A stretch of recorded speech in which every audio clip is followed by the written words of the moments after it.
Yes. All right. Vous m'entendez tous? Le micro ne va pas améliorer le son, c'est seulement pour l'enregistrement. C'est pour ça que j'ai un micro dans la main tout le long. Par contre, il n'y aura pas d'effet secondaire pour vos belles petites oreilles.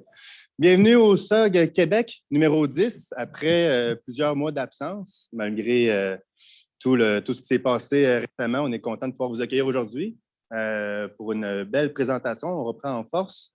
On va parler aujourd'hui de Sycor Helix et Uncle Bob. Ensuite, de Sycor JSS Workflow avec Storybook. Oh non, ça marche pas. Oui. Alors, l'ordre du jour, présentation des conférenciers, bien évidemment. On va rendre ça un peu plus intime. Ensuite de ça, je vais commencer avec ma présentation sur Sycor Helix et Uncle Bob. Jean-François Lheureux va prendre la relève ensuite pour parler de Sycor JSS Workflow avec Storybook. Et une belle petite conclusion pour tous. J'espère que vous appréciez votre bière et votre pizza. Et avant de commencer, tant qu'à être sur le sujet, cet événement n'aurait pas pu avoir lieu sans l'implication de nos commanditaires. Alors, on a le Collège La Salle qui, personnellement, s'implique avec moi pour me donner du temps pour préparer ces différents événements-là. Alors, il y en aura d'autres. Merci pour votre implication. Ainsi que Coveo, qui sont là depuis le début. Je me rappelle encore, le premier événement que j'ai cité, c'était direct ici, à la place de Bobby, probablement. Ils ont fourni la salle, la bière, la pizza. Donc, un énorme merci. Sans vous, ça ne serait pas possible. Alors, nos conférenciers, c'est un beau regard. Web Team Lead, Jean-Nicolas Gauthier. Je travaille chez LCI Éducation. J'ai travaillé chez Coveo dans le passé également. Je suis maintenant organisateur de SOG Québec. Je prends la relève à Jean-François, qui a été organisateur et fondateur du groupe. Et j'ai été conférencier. J'ai eu la chance de faire une conférence au SOGCon Global 2021 qui était à distance. Jean-François Lheureux, je sais que tu vas probablement avoir une slide pour te présenter tantôt. Peut-être que oui, peut-être que non. Ah, c'est vrai, tu n'as pas de slide, mais tu as un statut qui te permet de ne pas en avoir. On le connaît tous. Il y a plus de 14 années d'expérience dans Sycor, peut-être plus, je ne sais trop. Peut-être 11 ans chez Coveo, peut-être plus, je ne sais trop. Il est là depuis le début. C'est un senior software developer chez Sycor actuellement. Sycor MVP 2017, 2018, 2019. Il manque une année? Il manque quelque chose? Ah, make sense. Sinon, ça aurait continué exactement. Alors, sans plus tarder, Sycor Helix and Uncle Bob. Plus précisément, je vais faire les analyses entre les principes Helix de Sycor et deux de ses œuvres là, qui sont Clean Code et Clean Architecture. Pourquoi je veux parler de ça aujourd'hui? En fait, petite side note, je n'ai pas testé mes slides. Je ne sais pas si mes animations fonctionnent. On va le tester ensemble. Pourquoi je veux présenter en fait les différences. En fait, pourquoi parler de Sycor Helix et de Uncle Bob et Clean Architecture? La raison est simple. C'est concret, puis c'est abstrait en même temps, Helix. Il y a des gens qui pensent qu'on peut faire, que c'est quelque chose qui se build, quelque chose que tu peux simplement installer. Name it. Il y a des fois de la confusion. Souvent, on se demande, est-ce que je suis dans la bonne track? Est-ce que je ne suis pas dans la bonne track? Est-ce qu'il faut que je respecte à 100 %? Est-ce qu'il faut que je respecte à 80 %? Est-ce que je suis correct en ce moment? Je ne suis pas correct? Ça peut être un cauchemar, ça peut être un rêve. Ça dépend, tu sais où. Tant qu'à être sur le sujet, les screenshots que vous avez vus préalablement, c'était des screenshots du Stack Exchange de Sycor. Je vous invite à contribuer si vous pouvez aider certains individus. C'est toujours le fun de trouver des réponses à ces questions en quelques secondes ou animer des discussions puis partager certaines problématiques. Le message est fait. C'est quoi Sycor Helix? Alors, directement, si on va sur le site, si je ne me trompe pas, là, on va dire que c'est un ensemble de principes et de conventions de conception pour le développement de Sycor. Ici, on voit, c'est un ensemble de principes et de conventions. C'est pas nécessairement, c'est pas du concret à 100 %. Ça reste je vois ça comme une boîte à outils. Je vois ça comme des guidelines, finalement, pour en arriver à des belles implémentations de Sycor. Qu'est-ce que Sycor Helix n'est pas? Ce n'est pas un framework, ce n'est pas quelque chose que c'est pas un module, ce n'est pas quelque chose que tu npm install and you're good to go. Ce n'est pas quelque chose que tu implémentes une journée et tu es good to go for the rest of your life. C'est quelque chose qui demande de l'amour. Ce n'est pas des règles strictes. faut s'adapter aux différents contextes qui s'offrent à nous quand tu es en développement, malgré les différentes règles, les différents outils. Les différentes règles, je veux dire que ce n'est pas des règles strictes, différents outils, différents principes qui s'offrent à nous. C'est bien important d'adapter selon le contexte. Je pensais que tu te joignais à nous. Je suis légèrement déçu, mais c'est correct. Pas de stress, pas de stress. Alors, ce que PsychoHelix n'est pas, voici, voilà. PsychoHelix Goal, j'ai écrit ici, je me rends compte que je bouge pas mal. À quoi ça sert d'avoir PsychoHelix? Pourquoi on a sorti PsychoHelix? J'ai marqué, ça c'est selon moi, encore une fois, je vais mettre un petit bémol là-dessus. Ici, c'est surtout basé sur mes opinions à moi, sur nos différentes expériences. Tu n'ouvres pas ça sur le site officiel. Néanmoins, je crois que c'est une belle vision. PsychoHelix, selon moi, c'est là pour réduire les dépendances. Je l'ai écrit 3 fois parce que, honnêtement, c'est là pour ça. Puis les bienfaits qui en suivent ont un très grand poids. Comment Helix réussit à réduire les dépendances? En fait, PsychoHelix, comment je vois ça, on ne réinvente pas la roue. On n'est pas allé inventer des nouveaux principes. On n'est pas allé inventer des nouvelles manières de faire. On a adapté des principes logiciels qui sont prouvés actuellement sur le marché dans notre contexte de Psycore. En faisant ça, on permet de, 1, sauver du temps, 2, ne pas réinventer la roue, puis de 3, utiliser des choses qui ont été testées, qui ont été mises à l'épreuve. Également, on tend la solution vers la modularité. Ça implique quoi? La modularité, ça implique qu'on peut faire de la réutilisation, on va limiter aussi l'interdépendance. Name it, il y aura d'autres points là-dessus, mais à ce sujet, j'ai d'autres slides plus tard si je ne me trompe pas. Belle petite phrase ici de helixpsycore.com. The architecture pattern described by Helix is often referred to as component-based architecture or modular architecture.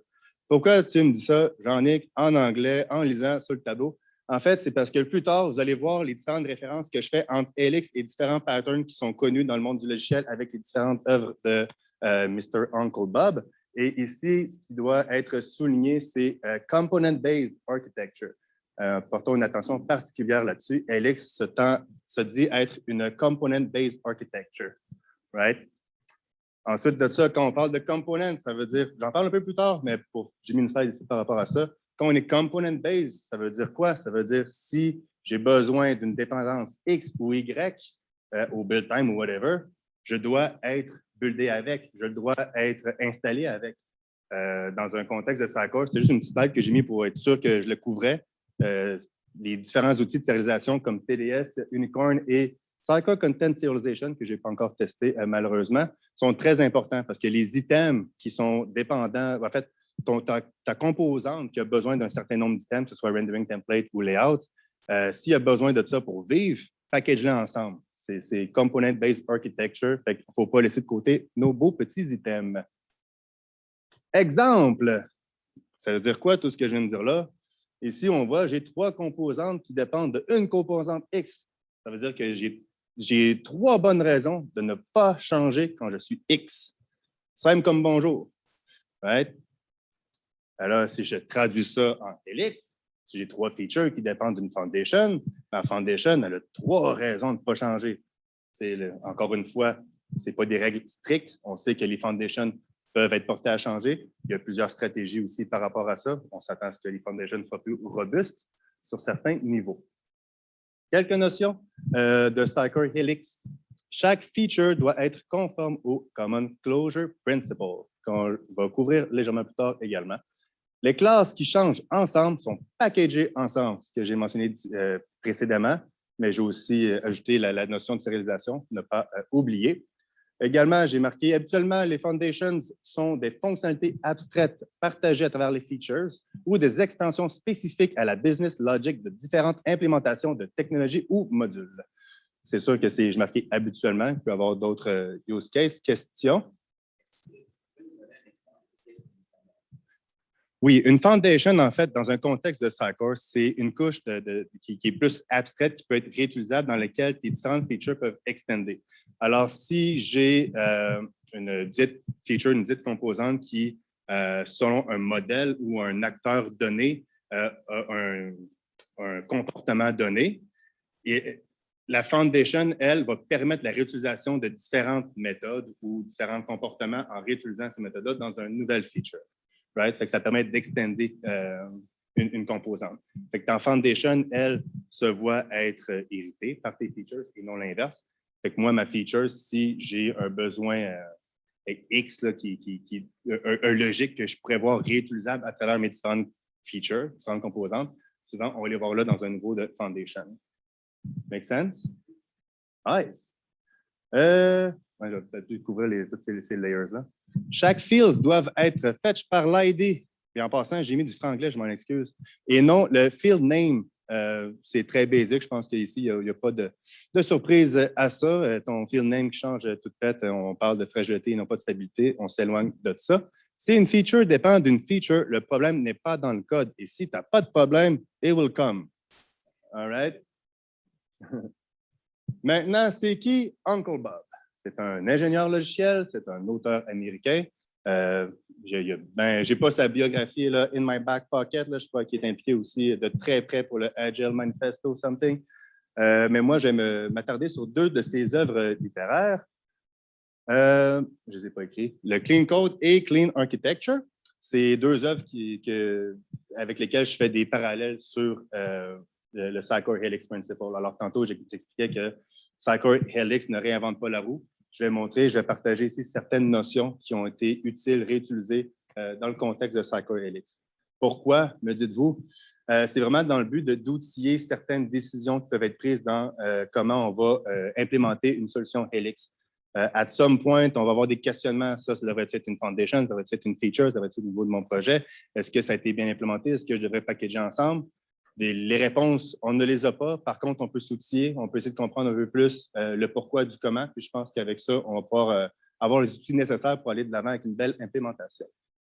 Les design principles qui sont expliqués en fait au cégep, j'imagine à l'université dans le livre. On a les clauses de single responsibility. C'est au niveau des classes ici. Je vais moins m'attarder parce que j'aime mieux aller dans les composantes, mais j'ai un petit lien entre certaines d'entre elles et celles des components. On a l'open close principle. A software artifact should be open for extension and closed for modification. Ça, c'est encore plus vrai lorsqu'on parle de nos foundations, mais ça, c'est plus aux components. List of substitution.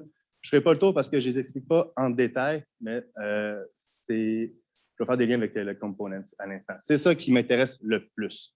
Vous vous rappelez, une des premières slides, j'expliquais, gros mensonge, c'était un copy-paste de SciCoreHelix.com, si je ne me trompe pas, mais SciCoreHelix veut être Component-Based Architecture.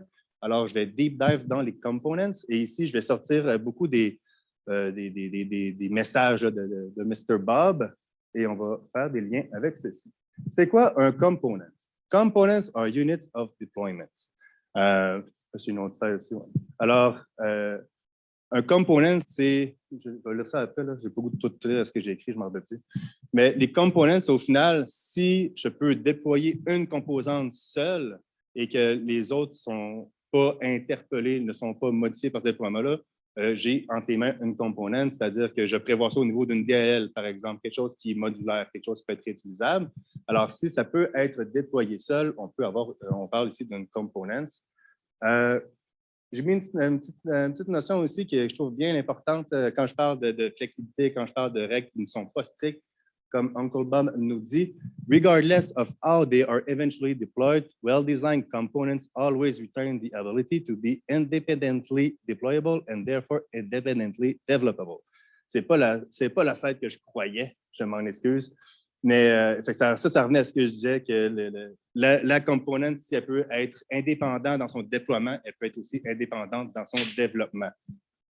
Cheers! En .NET ou dans le contexte de Sycor, comme j'ai dit, une componente peut être considérée comme ça peut être une DLL, c'est un exemple d'une componente. Ça permet de partager des fonctionnalités à travers différents projets en termes de modules. Si je développe une componente Sycor ou name it other components, en théorie, si elle est bien designée, je peux la réutiliser dans un contexte similaire, mais un projet différent. C'est un peu la force de Component-Based Architecture. C'est celle-là que je vais vous dire tantôt, que je trouve vraiment importante, en fait.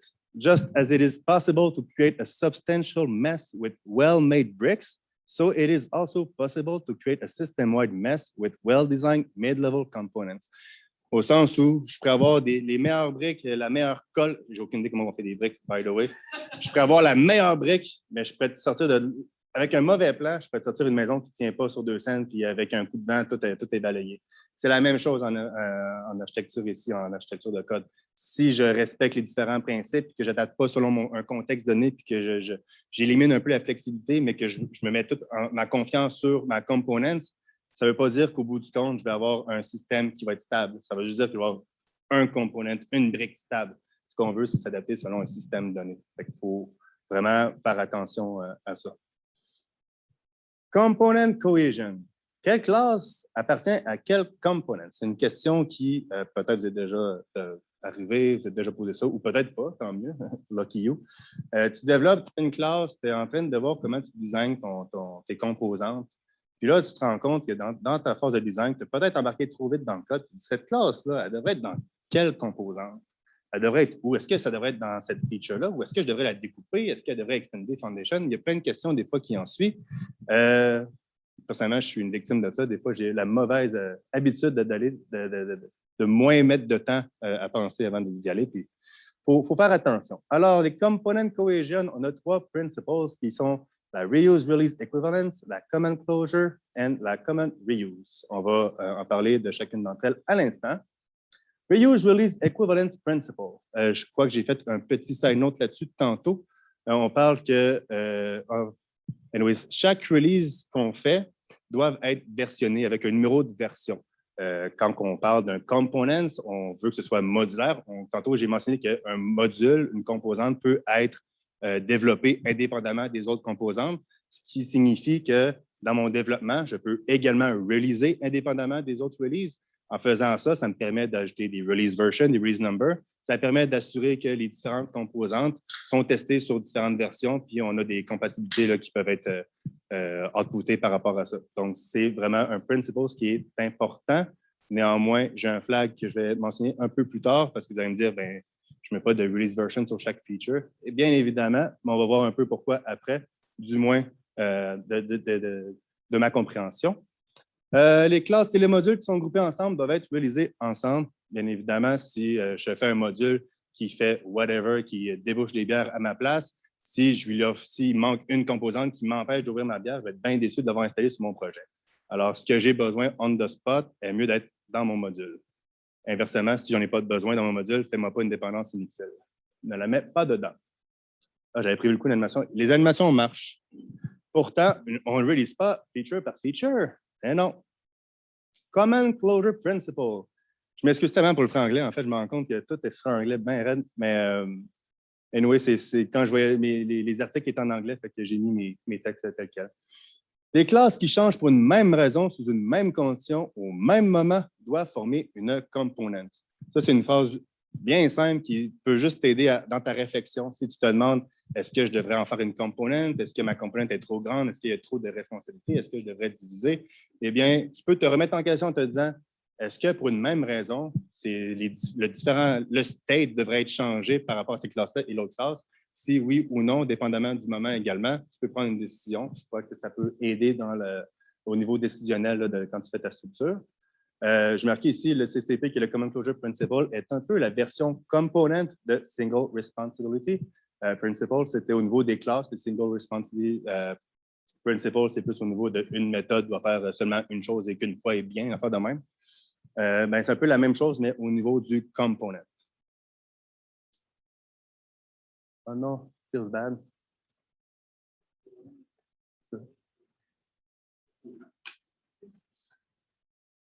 Yes! Je pense que la raison, c'est ça. J'étais trop grand. J'aurais dû y penser. Command Reuse Principle. Force pas un utilisateur ou un client à utiliser, je marquais quoi, des composantes s'il n'en a pas besoin. J'ai marqué composantes, mais ça peut être name it, la dépendance. Si dans ta composante, tu as quelque chose qui est utile une fois de temps en temps sur un ou deux, trois contextes donnés, fous-la quelque part d'autre, fais une feature différente puis inclus-la quand on a besoin seulement. Sinon, moi, tu m'ajoutes une dépendance que j'en ai absolument pas besoin. Ça fait juste un peu plus de lourdité dans mon code, ça fait un peu plus d'incompréhension. La lecture du code va être plus complexe, dépendamment du niveau de dépendance que tu as ajouté au module. Mais juste un petit heads-up ici, ce principe-là fait mention de justement faire attention à ne pas inclure n'importe quoi. Seulement ce que tu as besoin, tout ce que tu as besoin. Je fais quasiment un parallèle, comme les avocats, mon frère est avocat, je le sache, hein? Dites-le. la seule chose que je connais du monde du droit. Dites la vérité, toute la vérité, seulement la vérité, ben, ça veut dire ça. Mais tout ce que tu as besoin, seulement ce que tu as besoin et juste ce que tu as besoin. Dès que tu sors de ça, mon frère va être fier de moi. Dès que tu sors de ça, tu l'enlèves. Les classes et modules qui ont tendance à être utilisés ensemble devraient possiblement être un component. J'ai acheté possiblement parce qu'encore une fois, il y a une flexibilité ici, mais c'est ça qu'il avait ajouté en disant tendance à être utilisé, mais j'ai mis un petit bémol. Mais effectivement, si tu développes une classe, un module, deux modules, les deux modules vivent tout le temps ensemble, tu te rends compte que tu fais un cloud, ces deux modules tout le temps, ben, FlashType, peut-être que c'est un module. Là. FlashType, une référence. Exemple, titre très significatif, diagramme de tension. J'ai pris de Clean Architecture. On a ici les trois Cohesion Principles que je viens tout juste de présenter. Dans ce diagramme de tension-là, ce qui doit être compris, c'est chaque bulle force à amener vers l'extérieur. C'est ce qu'on voit. Là où tu mets plus d'énergie dans un principle, tu vas par défaut en mettre moins sur un autre, dépendamment de comment ton architecture elle est faite. Si je reviens, je vais prendre la peine de revenir là. On a le Release Equivalence Principle qui dit que chaque release sont associés à une version. Ça, implicitement, on parle de modularité au plus bas niveau. Fait que dans le meilleur des mondes, chaque petit module, chaque petite dépendance devrait avoir sa propre release version. Ça vient avec un prix. Le prix, c'est le management des releases, right? Dépendamment des équipes, dépendamment du produit, du projet, d'avoir 25 projets à maintenir avec des release versions, ce n'est pas maintenable. Alors, il y a un prix à payer sur les différents principes. C'est pour ça que c'est des principes, il n'y a pas des règles strictes également. Les classes qui changent pour une même fonction, si tu vas trop deep là-dedans, tu penses avec des choses qui sont aucunement flexibles. Tu vas peut-être faire attention.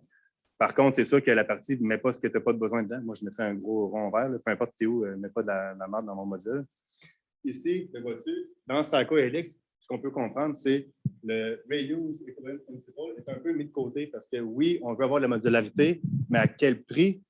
Pas au prix de releaser des versions sur chacune des features, chacune des foundations, chacune des projects, ça ne serait pas maintenable. Alors, le Psycho Helix Principle, dans ma compréhension, c'est OK, dans cette diagramme de tension-là, nous, on va respecter ça à un certain niveau, mais pas au prix de payer aussi cher en maintenance. Parce que ceux qui travaillent dans Psycho, les features, les foundations, name it, ça augmente rapidement. Et c'est rare que tu aies une équipe de 10, dépendamment de tes où. Je vais remettre en mode présentation, je m'en excuse. OK. Désolé, je me remets ici. Je suis à l'aise. Je dois dans ma gauche. Component coupling, les relations entre les components. Ici, on a plusieurs components qui vivent ensemble. Psycho vont mettre beaucoup d'énergie. Psycho Helix Principle, c'est très près du Acyclic Dependencies. Je sais pas, j'en parle tout après. Yes. Acyclic Dependencies Principle, ben, il y a bien des choses, mais le premier outcome de ce principle-là, lorsqu'il est appliqué, tu n'as pas de dépendance cyclique. Un feature qui référence une autre feature qui re-référence la feature initiale. Si tu as bien découpé tes composantes, ta feature dépend d'une foundation, ta foundation, elle dépend. Ta dépendance, elle est linéaire finalement, ou unidirectionnelle, c'est peut-être le meilleur mot ici. Tu n'auras pas, si c'est bien implémenté encore une fois, parce que ce n'est pas un NPM install, tout le monde est à risque de faire une mauvaise implémentation ou implantation, je ne sais pas c'est quoi le bon mot en français. Si tu l'implémentes mal, tu peux avoir des dépendances cycliques, mais si tu te concentres à bien implémenter et à suivre les différents principes qui sont en place, tu n'auras pas de dépendance cyclique. C'est quoi l'Acyclic Dependencies Principle? C'est marqué ici. La direction des dépendances est unidirectionnelle. La création des units of work sont a priori releasable. Alors, les units of work ici, c'est des layers pour Psycho, layer étant Foundation, Project, Feature. Protège la solution d'une possible référence circulaire. J'avais tout écrit. Je parle 2 fois. Le Morning After Syndrome, c'est un syndrome qui peut te faire rendre compte que peut-être tu as un problème dans ton implémentation de ton Helix Principle ou du moins dans ce principe-là.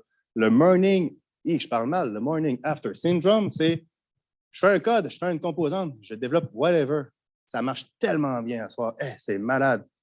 Là, je commets, je fais mes affaires. Le lendemain matin, il y a un collègue qui est dans la soirée, il joue dedans, il fait quelque chose, ou je joue dans un autre composant. Là, le lendemain matin, je reviens dans mon code à moi, ça plante. pourquoi ça plante? Ça marchait hier. Si tu as ce feeling-là, ben, GG, c'est plate.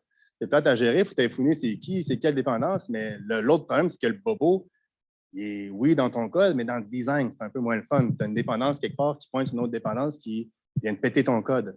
C'est pas tout le monde qui aime débugger ça. J'aime pas débugger ça. Ah non, je pense que je fais des trucs, ça passe ma souris. Je m'éloigne, hein? Non, elle se ramasse à droite.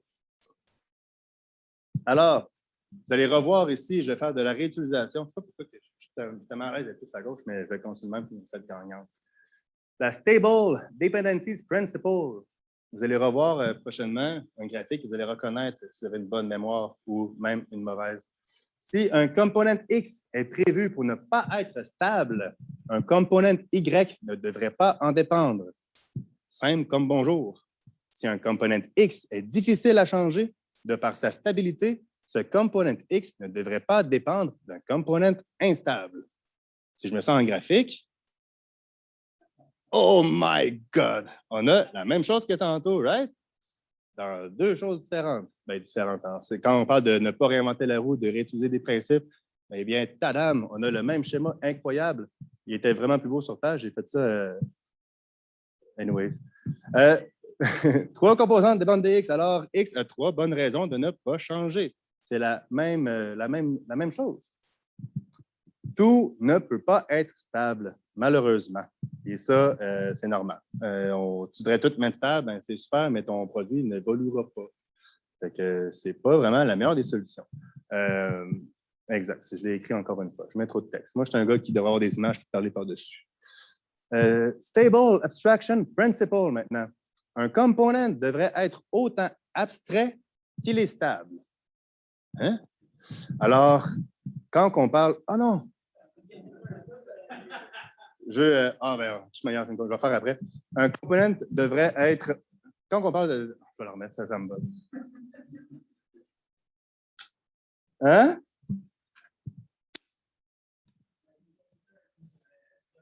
Je sais, mais j'ai vu les faces, puis j'ai accroché le temps sur conclusion, c'était pas le best, ça. Mais je vais vous faire une petite présentation. J'ai plus besoin de cliquer je vais venir après.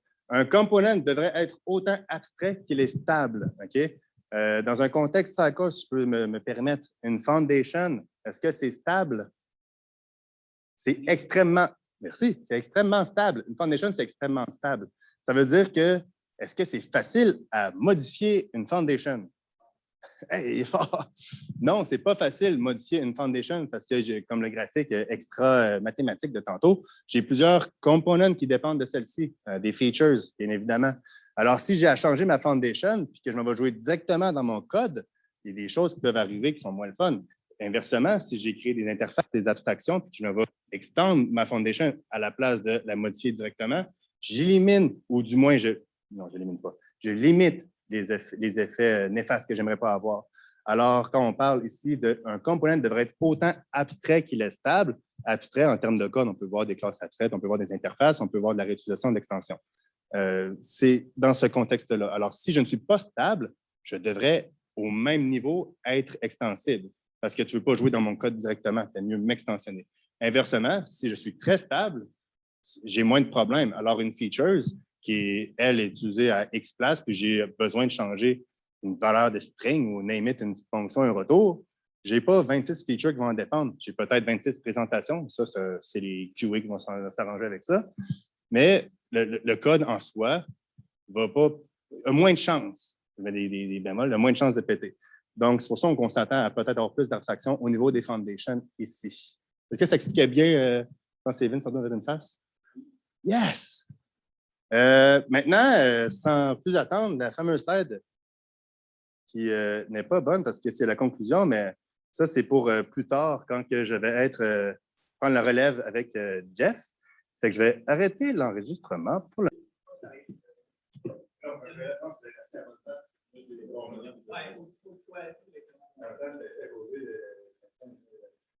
Bon. Quoi? OK. Ça marche. Bon. Moi, c'est Jeff. J'ai travaillé 11 ans chez Coveo, mais contrairement à ce que tu as dit, ça ne fait pas 14 ans que je fais du Sitecore. J'ai commencé en 2014, les 5 dernières années chez Coveo. Puis après ça, ben là, ça fait 2 ans que j'ai switché. Je travaille maintenant pour Sitecore.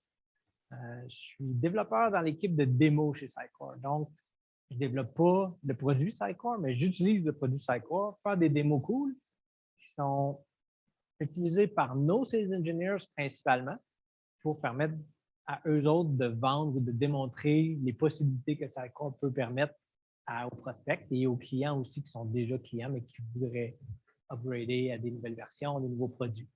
Ces temps-ci, on est bien occupé à intégrer toutes les nouvelles acquisitions qu'on a faites, Boxever, Moosend, puis toutes les autres, bientôt Reflection aussi. Puis moi, j'ai travaillé surtout avec Boxever, je dirais, ces derniers temps, un petit peu avec Order Cloud aussi, côté commerce.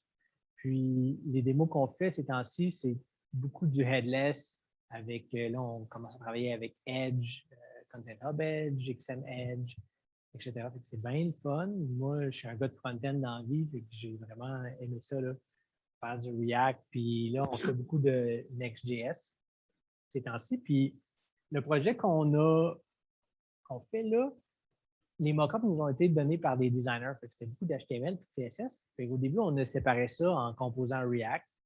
Puis là, après ça, nos designers nous renvoyaient du nouveau stock. Là, on leur a appris à faire leurs composants eux-mêmes au lieu que c'est nous autres qui les découpent. Mais là, ça leur prenait une instance Sitecore pour que ça marche parce qu'on travaillait avec le mode déconnecté de GSS et le mode connecté en même temps. C'est le bordel. Et, je vais expliquer les désavantages et les avantages des deux modes pour commencer. Puis où Storybook nous a aidés dans notre démarche avec les designers pour éviter qu'il y ait besoin d'un Sitecore. Premièrement, le mode déconnecté, bien, qui a déjà fait du GSS? Qui sait un peu c'est quoi? OK. Le mode déconnecté, tu n'as pas besoin d'instance Sitecore pantoute. Ce que ça prend, c'est juste des fichiers JSON ou YAML dans le même projet, dans le même folder que ton projet. Puis, il y a un bout de JavaScript qui va faire un proxy, puis il va lire les fichiers au lieu d'aller reach à Sitecore pour obtenir le data. Puis, ça transforme ça, puis ça s'affiche dans ton site JSS. C'est cool pour prototyper rapidement. C'est cool pour les tout petits sites, mettons un brochureware, une landing page. Mais quand tu veux un site un peu plus compliqué, c'est vraiment pas l'idéal. Après ça, il y a moyen de déconnecter, si on veut, d'enlever ça, puis d'aller juste en mode Cycle First, qu'on appelle. Puis, je vais vous montrer un peu, quand tu fais ça, tu publies tout ton YML que tu as fait en mode déconnecté, tu envoies ça dans Sitecore, il y a une commande pour tout uploader, sauf que ça crée des affaires bizarres. Je vais vous montrer, je ne les ai pas ouverts d'avance, ça ne va pas bien. Le screenshot que j'ai pris hier. Par date.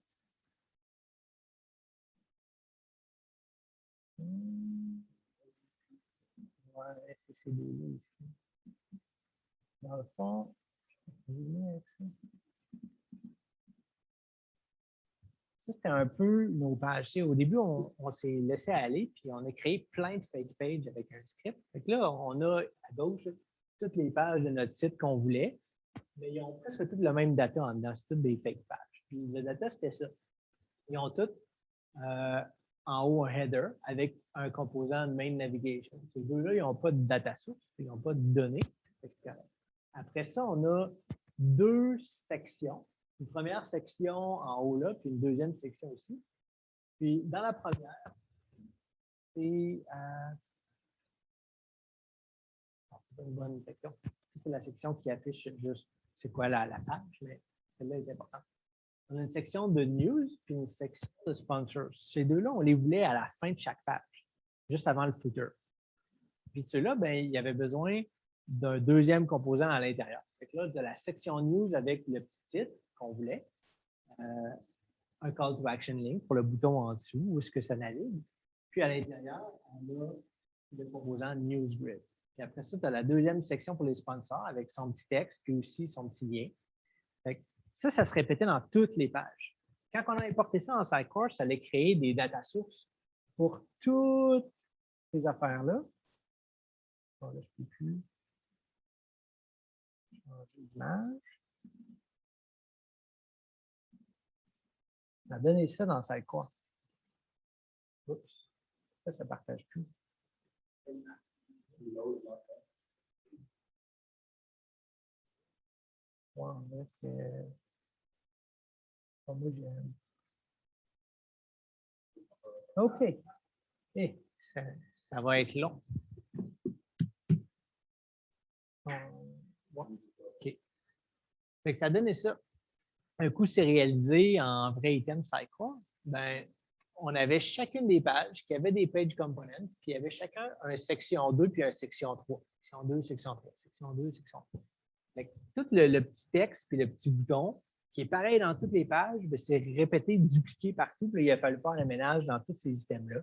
Après ça, pour en garder juste un, le mettre dans un dossier commun, puis trouver toutes les autres qui sont pareils, puis changer les références vers celui qu'on a mis dans le dossier commun, puis déliter les items qui ne servaient plus à rien après. Fait que, quand on va trop vite en mode déconnecté, puis qu'on importe ça, c'est pas beau. Là. Puis il y a aussi un autre problème à la ligne 7, c'est que si dans ton data de mode déconnecté, tu insères un autre composant qui a besoin d'un data source entre deux composants qui ont des data sources, là, Sidecar devient mêlé quand tu importes ça parce qu'il reprend les items qui existaient déjà, mais il change leurs données à l'intérieur. Fait que là, mon section 2, ben, il s'empile encore section 2, même s'il réfère à un autre template parce qu'il garde son ID, parce que les ID sont déterministiques. Ça devient le bordel. Et aussi, ben, il y a certains types de champs qui ne sont pas supportés quand on travaille avec le fake data. Fait que, wow. En connected mode, quand on enlève toute ce data-là et qu'on va juste avec les items Sidecar, là, c'est plus facile, mais ça te prend une instance Sidecar pour pouvoir loader du site web puis développer des nouveaux composants. Tous les développeurs ont besoin de leur instance Sidecar pour, quand ils développent un nouveau composant, il va falloir qu'ils créent le template pour leur data source, qu'ils créent la data source. C'est ça qu'ils aillent dans l'Experience Editor puis qu'ils ajoutent leur composant quelque part pour le voir en action, pour pouvoir après ça le développer le layout de ce composant-là. Fait que là, ça devient un peu too much à demander à des développeurs front-end. Puis, Sidecar, ça roule juste sur Windows. Ça force les front-end à utiliser Windows, puis même Docker sur Windows, dépendant du projet.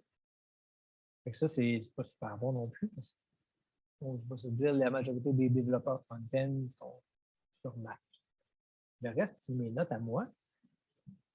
C'est quoi Storybook? Comment ça nous a aidé? Ben, Storybook, c'est un package NPM qu'on ajoute à un projet, n'importe quel type de projet front-end. Et ça affiche une interface, comme on le voit dans le bas. Ça permet de visualiser les composants un par un, avec des tests un peu. On peut faire différentes variantes pour chaque composant. Puis, tu n'as pas besoin, tu peux faker du data là-dedans. Tu peux moquer le data qui va arriver dans les props, mettons, d'un composant React. Ça fonctionne avec plein de frameworks différents. Puis, il y a plein d'add-ons aussi qu'on peut ajouter à ça.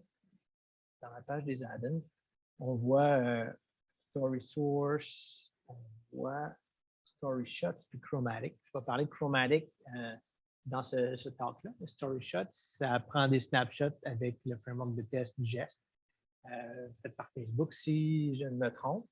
Puis ça compare les screenshots entre les PR puis entre les commits. Chromatic fait la même chose, mais as a service dans le cloud. Il y a un free tier, puis on peut payer pour avoir plus de bandwidth. Donc, un coup installé dans mon projet, ça donne ça, par exemple. J'ai un test pour mon composant qui s'appelle Content Block. J'ai juste une variante qui s'appelle défaut, puis là, je le vois à droite. J'ai mon rich text, par exemple. Donc là, ça, c'est un composant React qui est testé à la fois dans cette application-là. Puis, Chromatic, ce que ça fait, c'est fait par la même compagnie. C'est le as a service qu'on peut payer puis qui est un peu gratuit, mais si je sign in, pensais que j'étais déjà. OK. Ça, c'est pour mon projet de test que j'ai fait cette semaine pour le temps. On voit que ma bulle 4, par exemple, elle a passé. Puis, elle a tous ces composants-là. Elle a une coupe de fields, elle a le content block, elle a différents, mettons, mon field rich text que j'ai montré tantôt. Ben, c'est ça que ça donne. C'est le screenshot que les autres ont pris quand ma build a passé. Puis ça, c'est mon baseline pour mes futurs PR.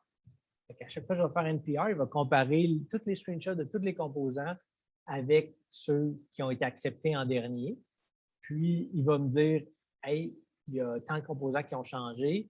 Ça va prendre un approve pour que la PR puisse passer, par exemple. On peut tout faire ça avec cet outil-là qui s'appelle Chromatic. Je vais faire un petit survol de mon projet, premièrement. J'ai un projet JSS qui est bâti en Next.js. Ce que j'ai fait, c'est que j'ai juste fait New Next.js à partir du template que Cyclope provide. Puis, ça a fait tout du Docker, puis ça fait tout mon projet Next.js. J'ai juste ouvert le dossier rendering dans ce cas-là, qui est le folder vraiment de l'application Next.js. Je vais laisser faire toute la chose Docker. Mon Docker roule sur ma console. Puis, ici, j'ai mon site qui roule sur mon rendering host dans Docker. Puis, si vous avez déjà utilisé les JSS StarKit de base, ben c'est ça. On voit tous les types de fields ici. Ça, c'est tous les composants qu'il y a dans l'application. Il y en a certains qui ne fonctionnent pas. Puis, c'est ça que je veux tester avec Storybook aujourd'hui. Du côté de l'application, les composants sont dans le dossier source, component. Là, on voit les différents types de fields. Si on regarde le rich text que j'ai vu tantôt, le rich text, il dit, moi, j'ai besoin d'un data source, puis j'ai besoin de deux fields. J'ai besoin de sample puis sample 2, qui sont toutes les deux des strings. Puis, il les utilise là-dedans, props.fields.sample2, etc. Ça, c'est le data que je vais devoir mocker dans Storybook. Pour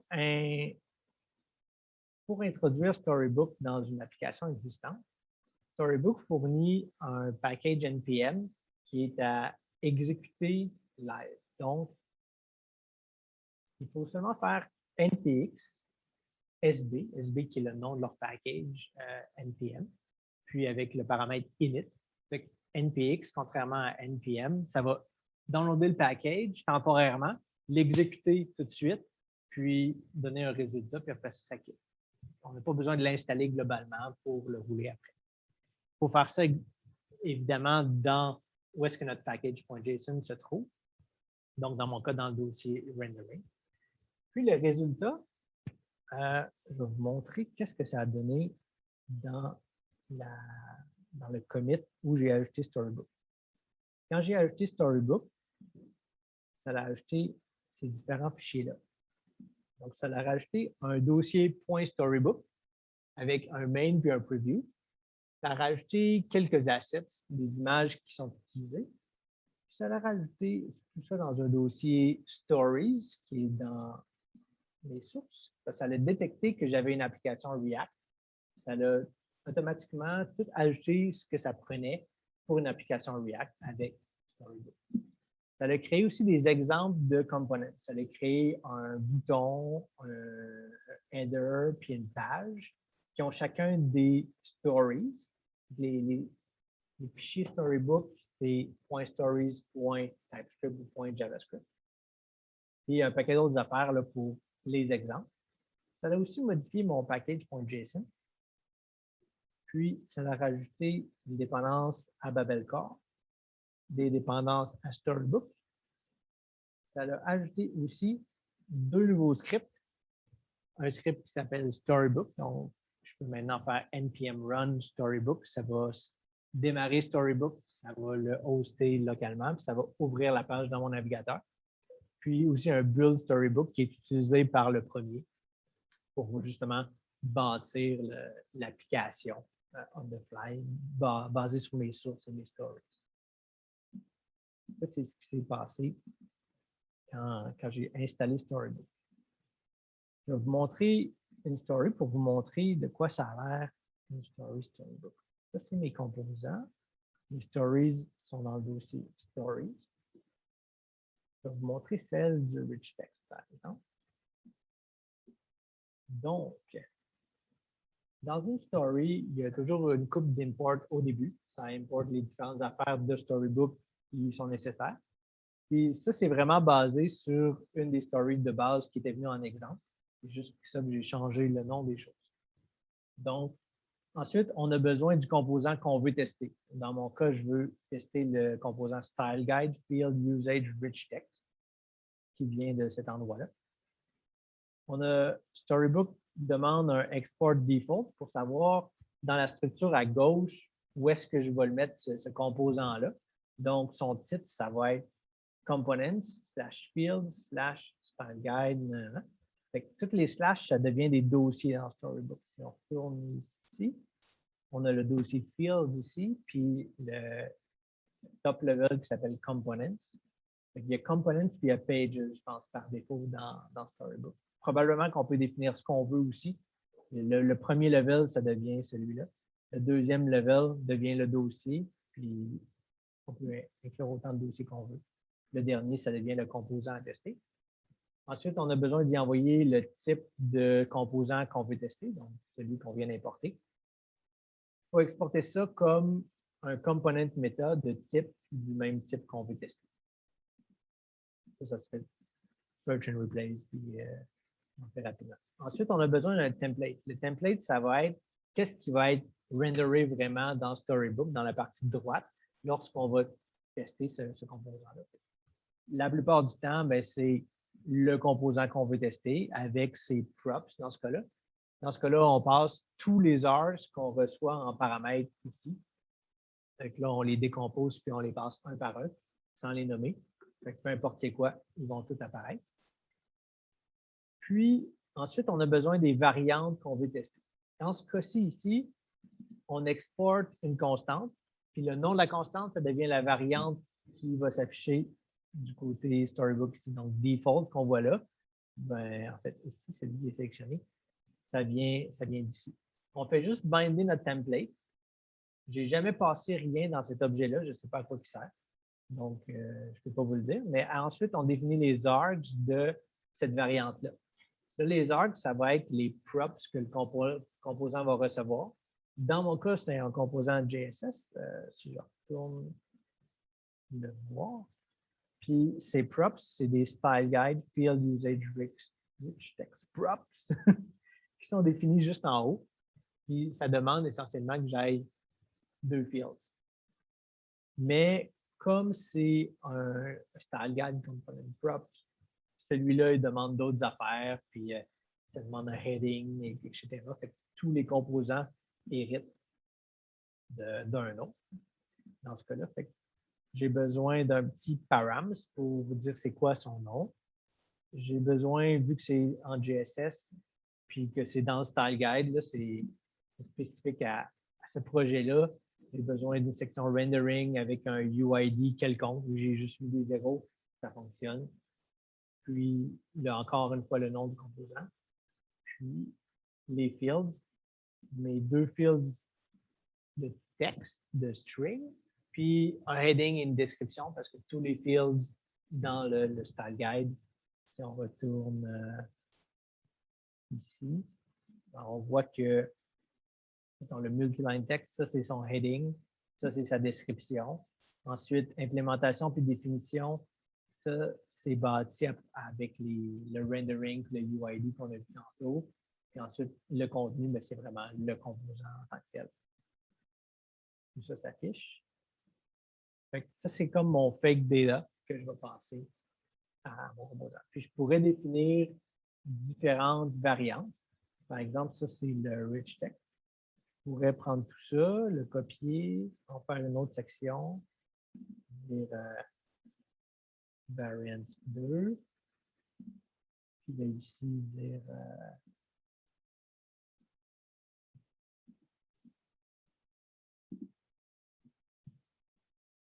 comme ça. Là, je vais résoudre les problèmes de Prettier. Puis je le sauvegarde automatiquement. Ici, il y a une variante 2 qui vient d'apparaître. Ça suit l'autre automatique. Puis là, on voit les changements dans ma variante 2. On peut avoir une variante mobile, desktop, tablette. Par exemple, dans notre projet, nous autres, on a une promo avec un style CSS. Le texte est à gauche, l'image va être à droite. On a une version gauche, une version droite. On crée des variantes comme ça pour les différentes façons que notre composant peut s'afficher ou façon qu'il peut interagir. Puis, toutes ces variantes-là vont être prises en screenshot, comparées plus tard avec Chromatic. Ça, c'est vraiment le fun pour un développeur front-end parce qu'il peut commencer, se créer un composant vide, se créer une story vide, rajouter des choses dans son composant. J'ai besoin d'un field ici, il définit son interface, son type pour ses fields. Pas besoin de Sidecore. Sidecore, on gérera ça après. Ce sera quelqu'un d'autre qui créera les templates, les affaires. Il met son fake data dans sa storybook. Il voit comment ça s'affiche. Il peut tester son composant live dans cette interface-là qui se reload automatique à chaque fois que le composant est modifié. Quand il est satisfait de son travail, il commit ça. Puis ça s'en va dans l'autre équipe qui fait plus le côté Sidecore. Ils vont regarder qu'est-ce que le développeur front-end a fait. OK, il a défini tel field dans son interface. Ben, créons un template avec ces fields-là. Créons le composant, le rendering du côté Sidecore, puis ajoutons-le dans une page.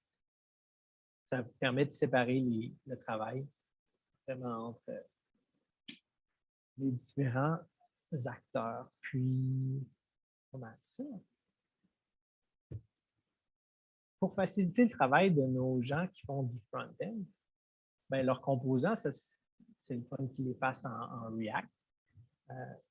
Là, on avait appris à nos designers de les faire là-dedans. On leur avait dit faites GSS Scaffold, qui est le petit script qui va créer un composant automatiquement, puis selon un template. Là, il y avait un composant, puis on leur a dit ben, regarde, entre ces deux affaires-là, mettez votre code HTML, puis ça va afficher le composant, puis ça va être parfait.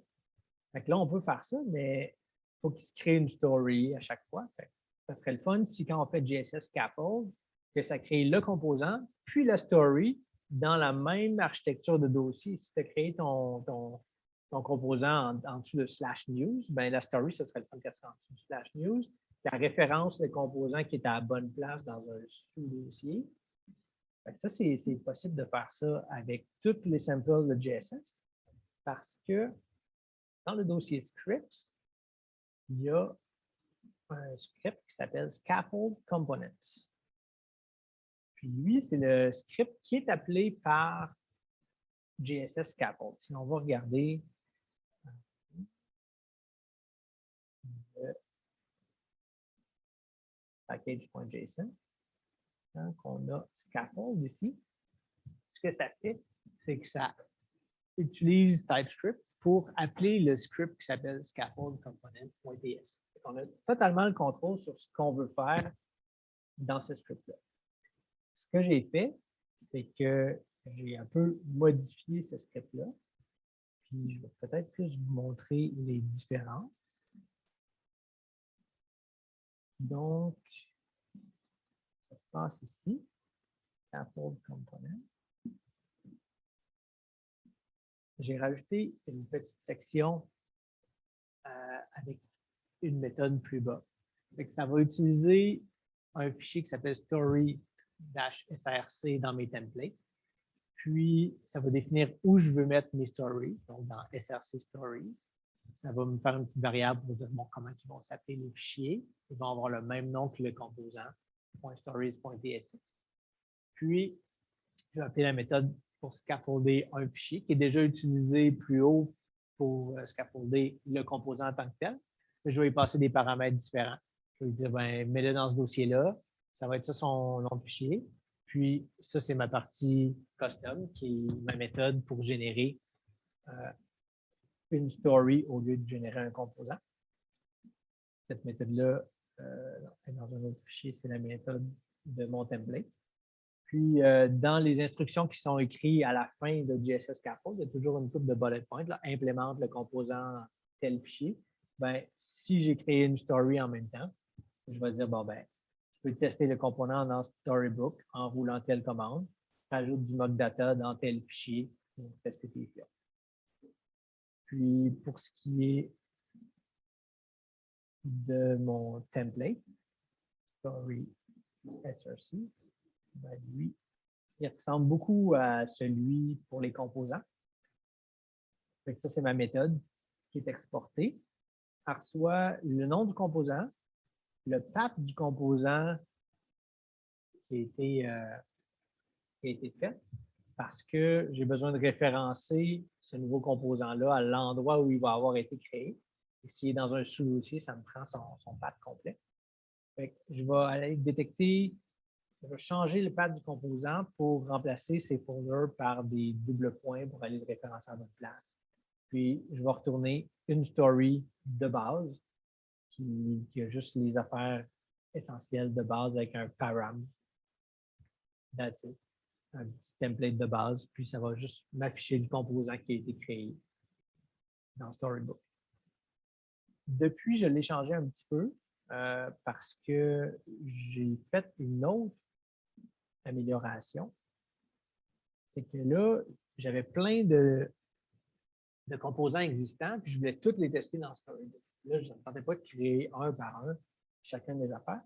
Donc, ce que j'ai fait encore dans mon package.json, je me suis fait un script qui s'appelle Generate Stories. J'ai créé un autre script qui ressemble vraiment beaucoup à celui de Scaffold, mais lui, à la place, il va aller lire le dossier des composants, regarder tous les composants qui n'ont pas de story, puis à partir du même template, créer toutes les stories pour ces composants-là. Là, en faisant ça, ben, il y a eu des différents petits accros qui a fait que mon template, à la fin, était un peu plus compliqué.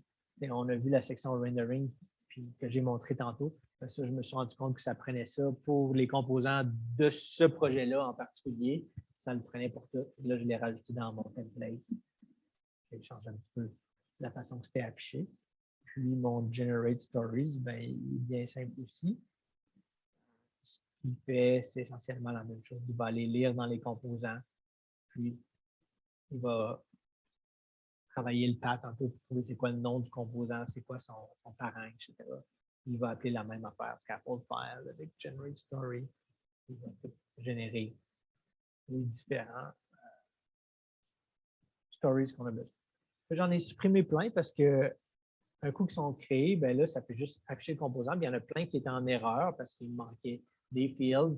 Les fields n'étaient pas définis. Là, j'ai implémenté les fields pour une dizaine de composants, puis après ça, je me suis allé. J'ai supprimé les autres stories.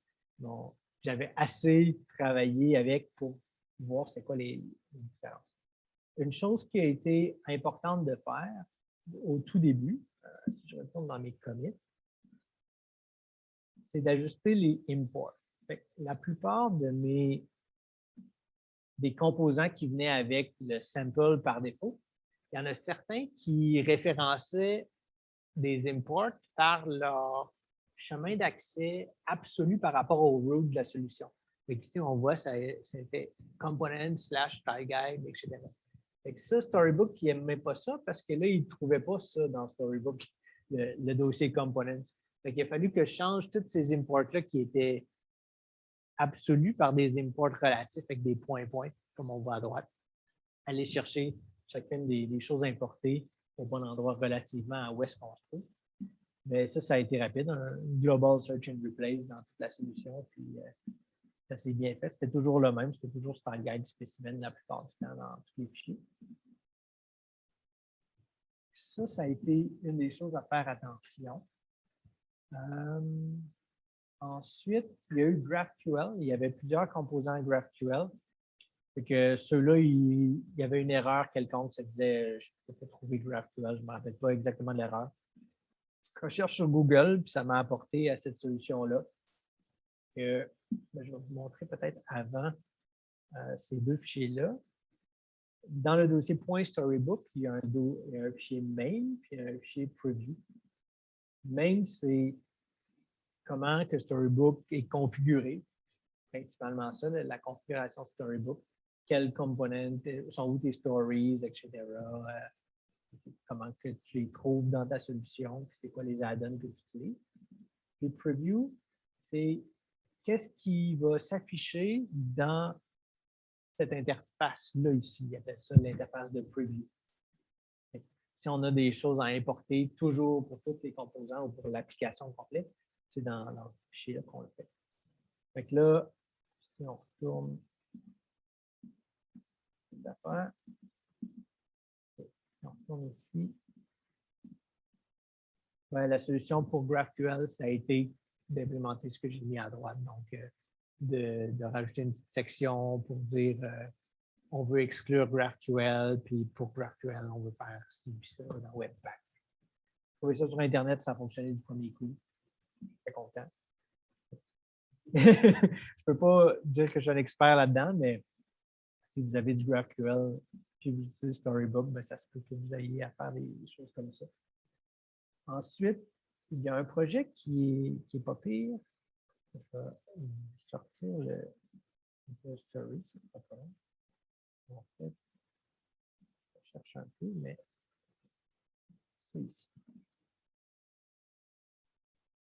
Ça, c'est un décorateur pour Storybook fait par un partenaire de Sidequark, si je ne me trompe pas, DEG. Puis, c'est que dans Storybook, il va importer ce décorateur-là. Ça va permettre que, si je remonte une des stories, dans Rich Text, de la façon que GSS fonctionne, tu as besoin tout le temps d'un value dans chacun de tes fields. Parce que les fields sont éditables dans l'Experience Editor, etc. Fait que la valeur du field, on retrouve dans un point value. Puis il y a plein d'autres affaires quand on reçoit un field. Fait que ça devient redondant de toujours retaper value à chaque fois que tu définis un field dans Storybook. Ce serait pas mal plus simple si on disait heading, voici sa valeur. Description, voici sa valeur. Fait que eux autres, ce qu'ils ont fait, c'est qu'ils ont fait un décorateur pour Storybook pour nous empêcher d'avoir à faire ces points value là. Qui est une très bonne idée. Fait que ça permet de les définir directement comme ça. Sauf que ça fonctionne sûrement très bien avec du JavaScript. Mais vu que ma solution est en TypeScript, là, j'avais plein d'erreurs de type, puis là, ça ne voulait plus limiter, puis ça ne voulait plus rien savoir. Je l'ai enlevé après. Mais si vous avez une solution React, JavaScript et non TypeScript, c'est une très bonne addition à faire à vos affaires. Je n'ai pas creusé plus qu'il faut pour savoir si c'était possible de le faire fonctionner avec TypeScript.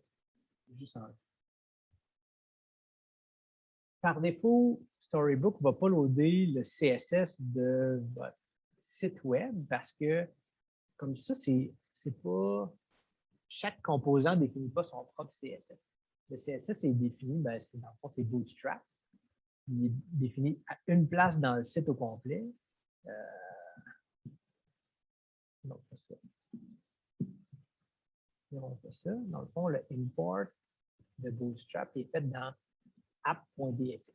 Une place dans l'application. Bon, ben moi, j'ai besoin de ce CSS-là. Toutes les pages vont avoir ce CSS-là. Fait que je n'ai pas besoin d'implémenter aucun CSS dans mes composants. Mais quand Storybook arrive pour afficher un seul composant, ben lui, il n'a pas ces affaires-là parce qu'ils sont dans vos pages, ils ne sont pas dans les composants. Si par contre, dans les composants, il y avait un import d'un fichier CSS en particulier, donc on fait du modular CSS, puis chaque composant a son propre CSS, là, ça pourrait fonctionner. Mais comme dans mon cas, tout le CSS était global dans l'application, il a fallu que je l'importe d'une certaine façon dans Storybook pour que mes composants y aient l'air pareil là, dans mon site web puis sur Storybook. Fait que ça se fait dans le fichier, ben, on le voyait là, ça se fait dans le fichier preview de Storybook. Donc, là, dans le point Storybook preview, on a juste à importer les mêmes fichiers CSS qu'on importe sur notre site. Puis automatiquement, l'application de preview ben, se retrouve à avoir ces styles-là de définis. Donc là, c'est comme ça que j'ai mon beau petit rouge-rose pour ces deux lignes-là, puis que j'ai la bonne taille pour mon heading, la bonne taille pour ma description, puis le petit carré autour de mon field. la façon que c'est fait. On peut voir sur le checkbox, puis ces choses-là. Ça, c'est automatique, vu que j'ai importé mes styles, puis ça peut les utiliser. Si vous avez besoin d'ajouter des polices, des fonts, ça se fait différemment. J'ai appris que on pouvait se créer ici un nouveau fichier qui s'appelle Preview. Ouais, ça va mieux quand on ne fait pas de faute. Previewhead.html. Puis là-dedans, on peut mettre n'importe quel HTML, ça va se retrouver dans le head de la page. Fait que si on met, mettons, c'est quoi le title présentement? Components, fields, ça doit être assez.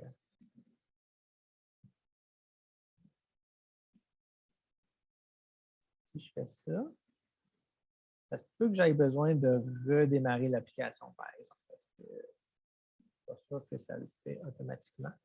Ce que je vais faire, un petit, je vais résumer ça, un petit truc. Si vous avez le GSS CLI d'installer globalement, n'importe quel des scripts dans votre package.json, au lieu de faire npm run, vous pouvez faire GSS, le nom du script. GSS, c'est un shortcut pour npm run. Il va regarder n'importe quel script. Oui, ça c'est normal. Je ne sais pas pourquoi. Ben, ça fonctionne quand même, fait que je ne sais pas pourquoi. Il dit que j'ai un plugin PostCSS qui est vieux, mais c'est lui qui l'a mis dans mon projet, fait que c'est pas mon problème. Puis, bon, fait que là, mon title, il n'a pas marché, mais probablement que si je regarde là, je vais le voir, mon title, quelque part. Il doit en avoir un deuxième, moi. Il y a tombé les styles. Non, il n'y a pas de l'air. Mais en tout cas, quand on met des fonts, ça fonctionne. Je l'ai fait dans mon autre projet. On ne s'attendra pas. DemoGod, il n'a pas voulu que ça marche. C'est ça la solution. Parce que ça me faisait chier parce que les fonts n'étaient pas pareils sur le website puis dans Storybook. Le spacing n'est pas pareil. Chromatic maintenant.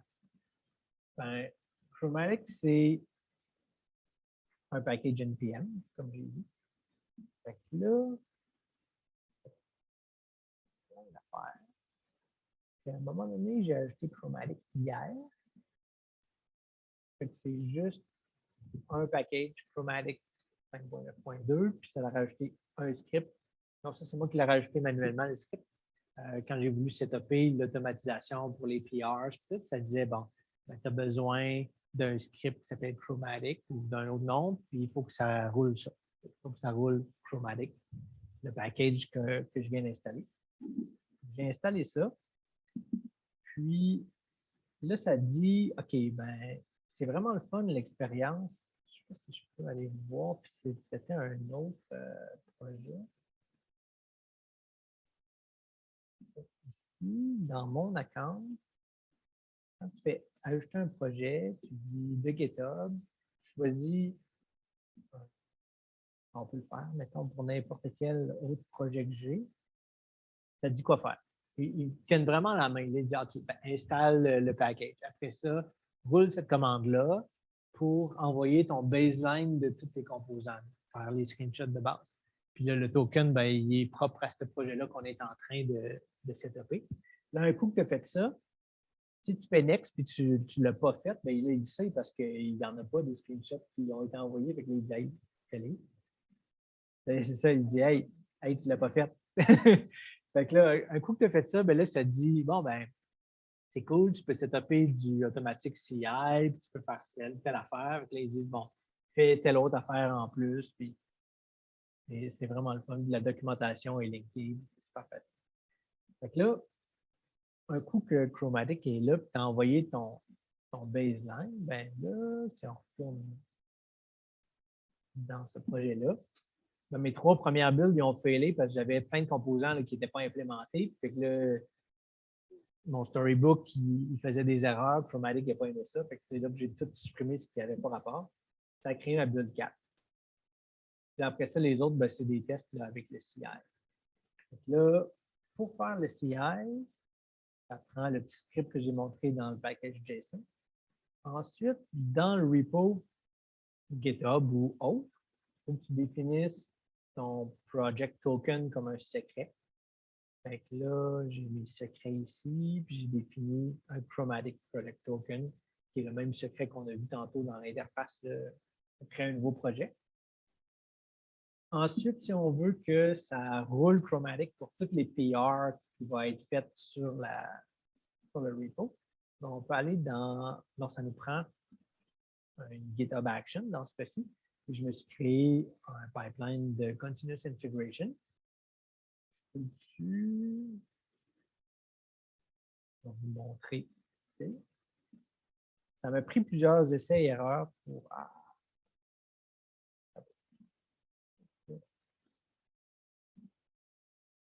Il est un peu plus haut, il n'est pas dans le dossier rendering.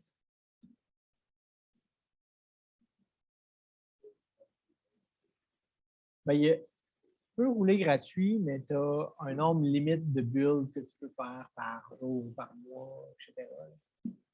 C'est pas illimité. Tu en as assez pour le tester comme il faut, mais après ça, il faut que tu fasses. J'ai aucune idée combien ça coûte.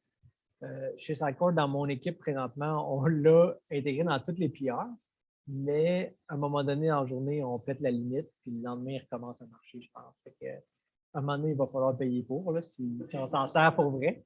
Mais pour l'instant, c'est pas. On ne l'a pas mis comme un bloquant sur les PR. Mettons, s'il y a une PR qui modifie l'UI, c'est pas grave, on a passé un flag que tout accepte. Fait que là, on l'utilise juste pour l'instant comme preuve, puis librairie de ce que les composants ont l'air. Mais si on veut le rajouter, parce qu'on change tellement le site là, à tous les jours que le rendering il est fait pour changer présentement hein, dans notre projet. Il est haut dans son CDN, ouais. C'est lui qui est haut. Bon, là, je voulais vous montrer. Je pense que c'est ça ici, ouais. C'est mon CI pipeline. Ça m'a pris, c'est la première fois que j'en écrivais un pour GitHub. Ça m'a pris une couple d'essais, mais ça check out mon repo, basically.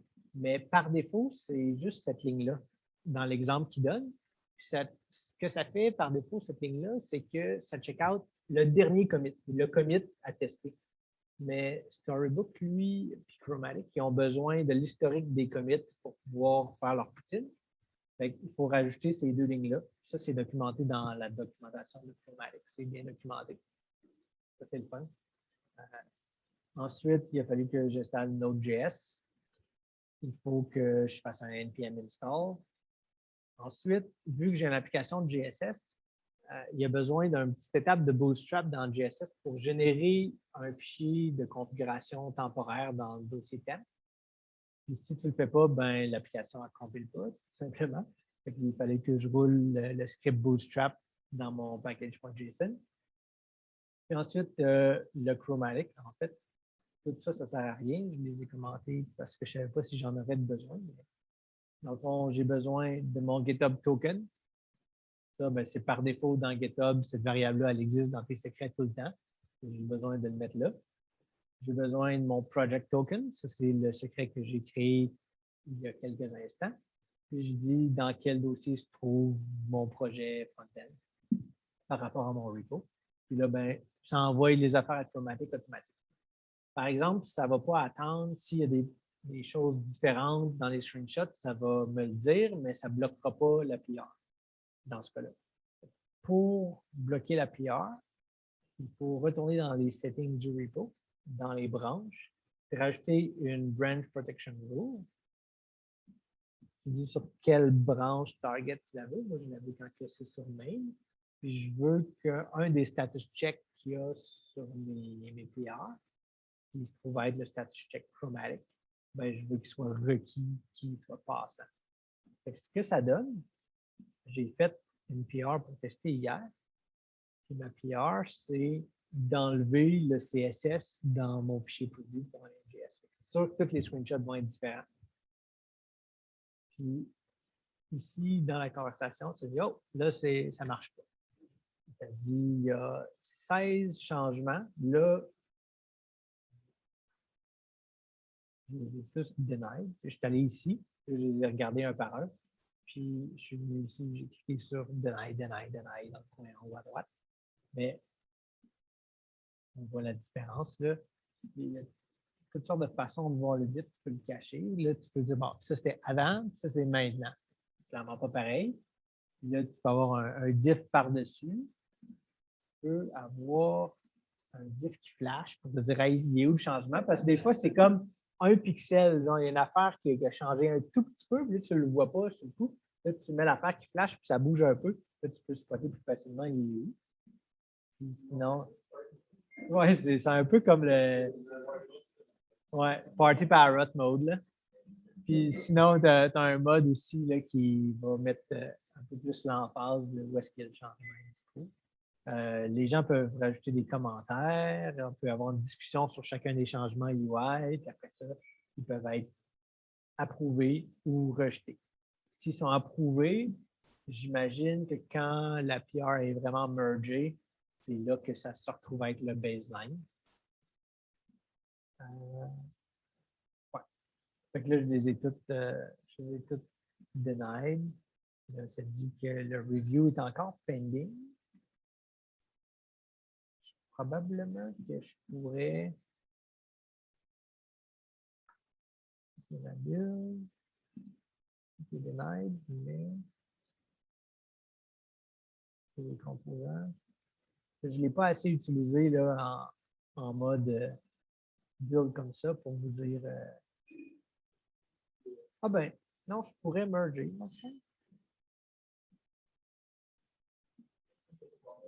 Mais j'ai denied.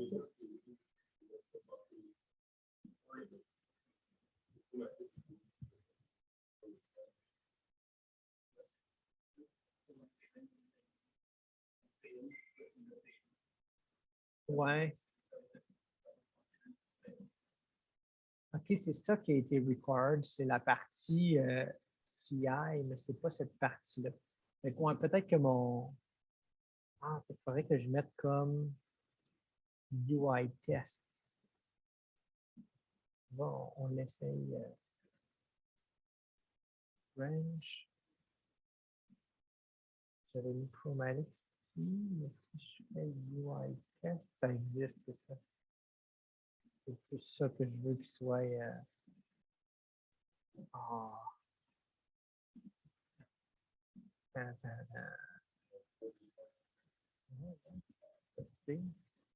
J'approuve mon token.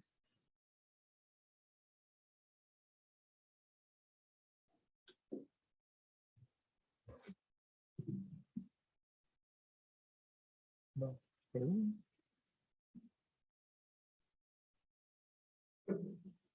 Évidemment, il ne s'est pas logué. Hey! Faut que je me log à l'espace en fait.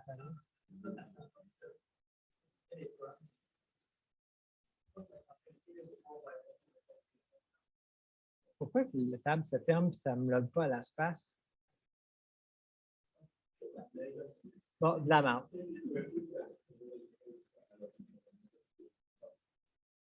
C'est pas grave. Éventuellement, ce serait UI test qu'il faudrait mettre comme bloquant, pas chromatic.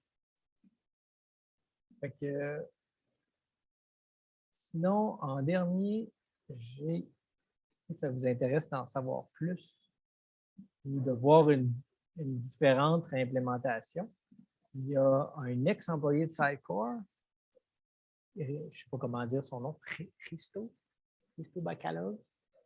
Lui a fait une présentation au dernier SOGCON par rapport à Storybook aussi. Malheureusement, sa présentation, le recording a été corrompu puis ils n'ont pas réussi à le mettre sur YouTube. Il a été perdu à tout jamais. Il n'a pas backupé sa présentation PowerPoint puis ses affaires avant de quitter Sitecore non plus. Tout ce qu'il y a, c'est un repo avec son projet.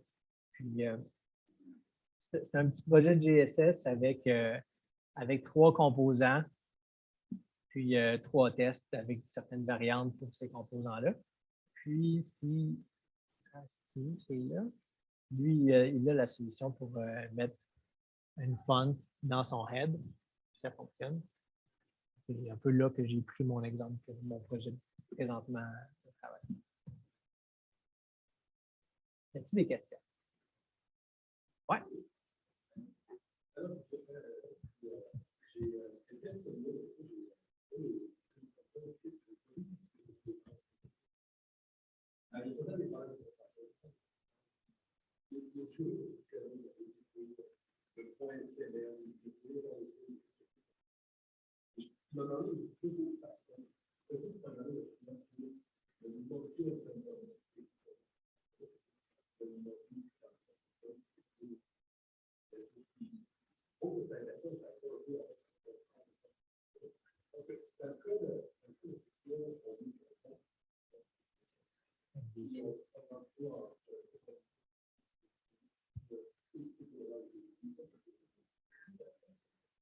Ouais, ouais.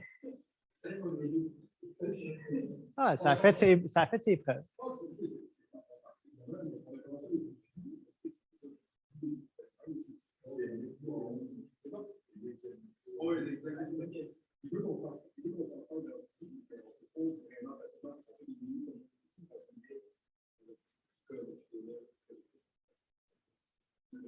Ouais.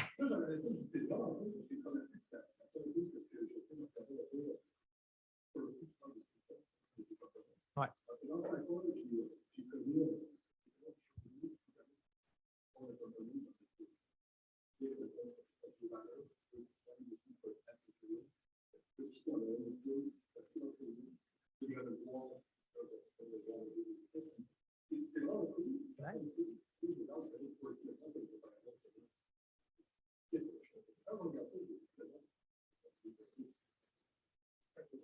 Ouais, après, les outils qu'ils font.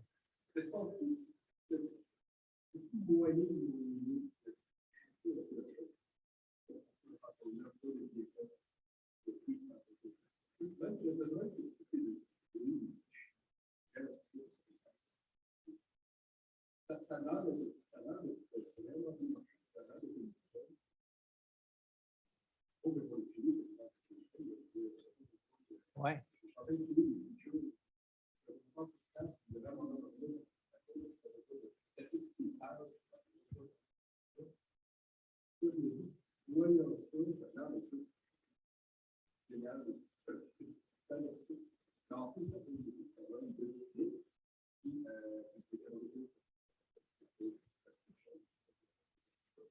Ouais.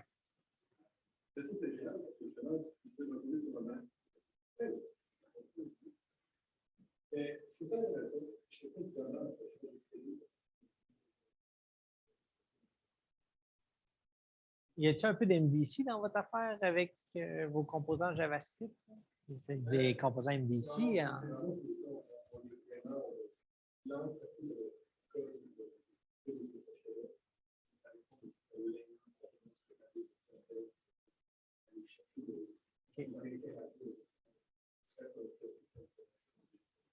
C'est possible de les afficher sans le CSHTML. OK. OK, OK, ouais.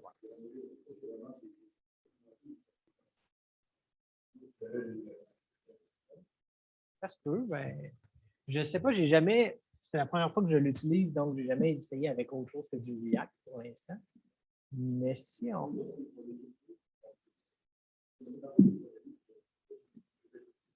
Ouais.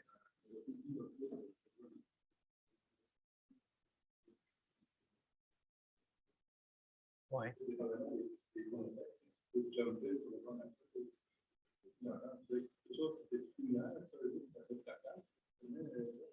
Non.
Ouais. C'est toutes des affaires JavaScript 100%.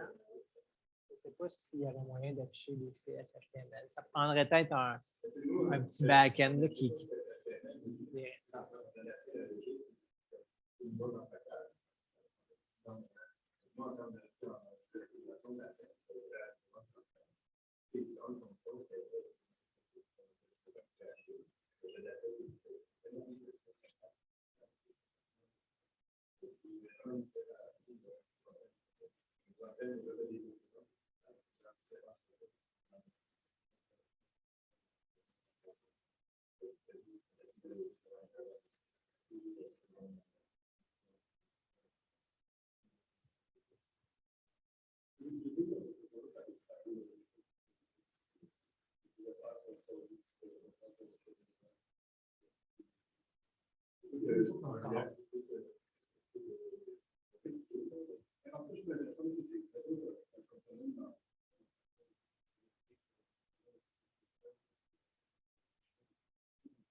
JSS, non, il y avait des versions avec les premiers 5.9.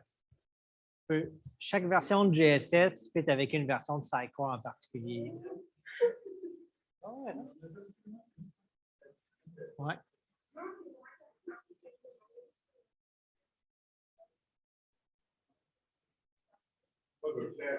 Ah ouais, on va clairement ramasser à la fin.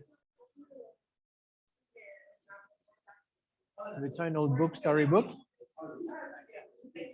Ouais, mes goodies pour ceux qui posent des questions. Ouais.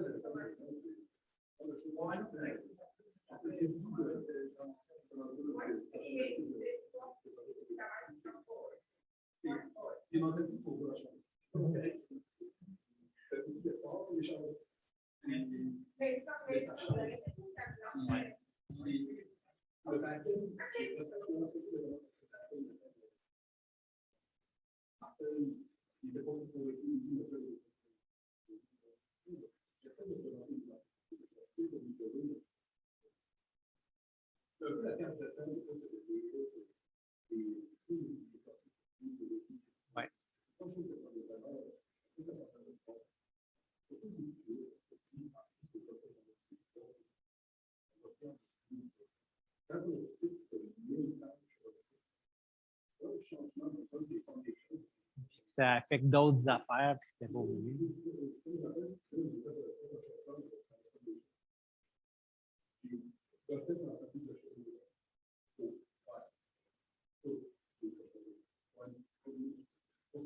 Ouais.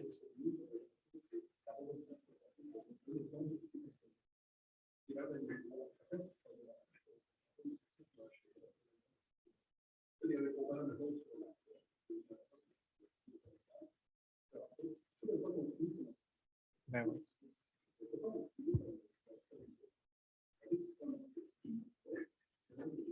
Ben oui. C'est ça. Ah oui. Tu sais, hier, je recevais des emails là, dans ma inbox là, quand que mes billes passaient au paiement.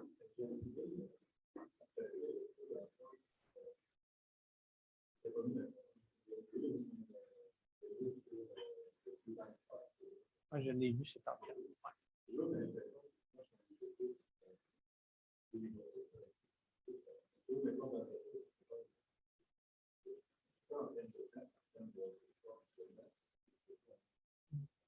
Ben, pour les 10 composants que j'ai faits là, ça m'a pris, puis tout le setup avec le pipeline, là, ça m'a pris 2 soirées. Là. Hier, j'ai décidé de supprimer les stories qui ne fonctionnaient pas.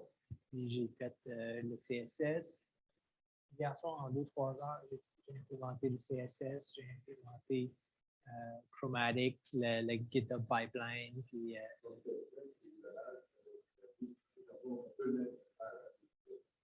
oh, oui. Oh, il n'y a rien qui t'en empêche.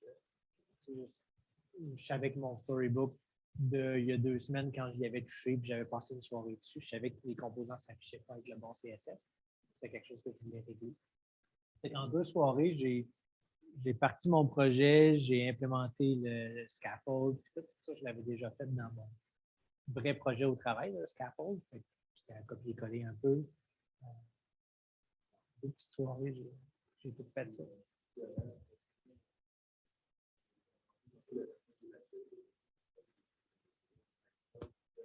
Ouais.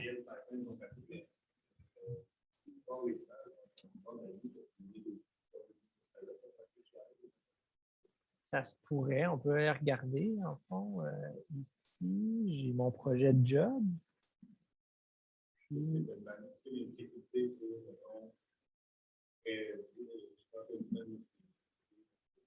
ben, regarde, ça dit la build n'a pas passé parce que notre compte est par-dessus la limite mensuelle. Là, c'est le compte de mon collègue, fait que je n'ai pas accès à ses affaires, mais on a pété notre limite mensuelle. Fait que si on va sur chromatic.com, on regarde le pricing.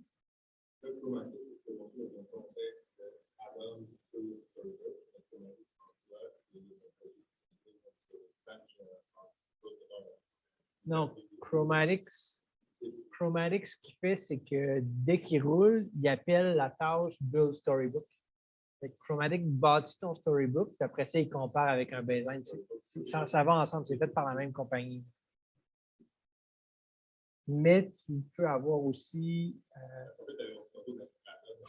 Il y a un autre add-on qui permet de faire des screenshots avec Jest, mettons. Puis ça, tu le roules sur ta propre infrastructure, donc propre CI/CD à toi. Tu stockes tes. Ouais, c'est ça. Tu stockes tes screenshots où tu veux, tout, c'est toi qui le gères, dans le fond. Donc, il y a un starter avec 35 000 snapshots, plus les core features. C'est quoi les core features? C'est ça? OK. Ouais. Pour gratuit, tu peux avoir Unlimited Storybooks, Unlimited Collaborators, tu as 5000 snapshots par mois.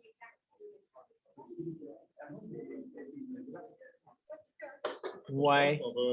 Ben, tiens, je ne sais pas on a combien de composants, mais chaque composant par chaque PR, puis on fait plein de petits PR atomiques.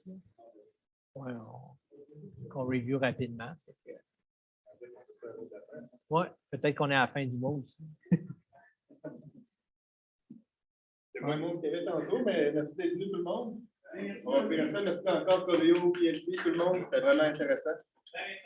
Désolé pour le petit problème technique tantôt. Moi, oui.